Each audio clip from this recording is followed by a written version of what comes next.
most of us take keeping in touch for granted. We pull out our mobile phone and dial someone up.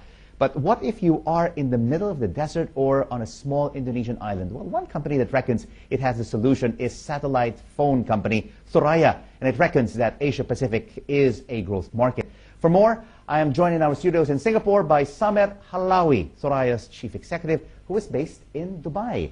Samer, thank you so much for joining us. First of all, tell us, what is the difference between mobile satellite services versus your traditional mobile services? Well, your mobile services work basically on infrastructure that is terrestrial, that is on the ground. We work through a satellite that is up in space. It's about 10,000 kilometers in space. So, it's 36,000 kilometers actually in space, 10,000 miles. And it's very high up. It works on a very big footprint. Our satellites cover a region that spans from Australia in the east to Morocco in the west, 140 countries.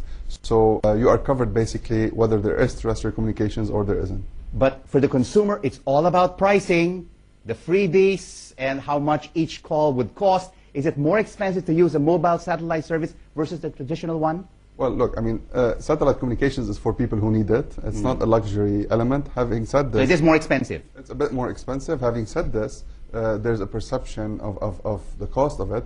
However, when you compare it to roaming, when you're traveling, when you're away from your hometown and you're traveling and you're roaming, it's actually more expensive than using a satellite phone today. It is definitely expensive because Thuraya has already invested over the past 12 years, $1.5 billion in satellites. So who basically is your market? Our market consists mainly of government users and enterprises, whether it's oil and gas, media such as the BBC, the mining sector, finance sector, basically all the enterprises that need communication from areas where they don't have those access to those communications.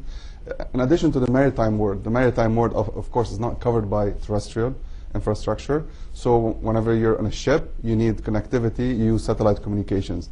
But satellite communication is not only about voice. The growth mainly is coming from data. And the terrestrial world is less covered by data than it is covered by voice. Does Thuraya eventually plan to share your satellites, your services with commercial users? Well, we do today. If you look at our satellite phone, it's basically a very small piece of kit that is used by individuals as much as it's used by enterprises. It's still quite bulky compared to your traditional mobile phone. Of course, but this is today, this is the smallest and strongest satellite phone in the market, and it's something that you can slip in your pocket. It didn't used to be that way.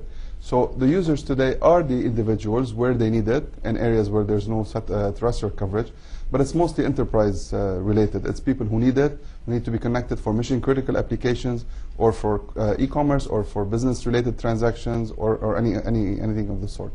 All right, we'll have to leave it there. Thank you so much for sharing Thuraya's Trust and Business, Samer Halawi, the company's chief executive. Thank you.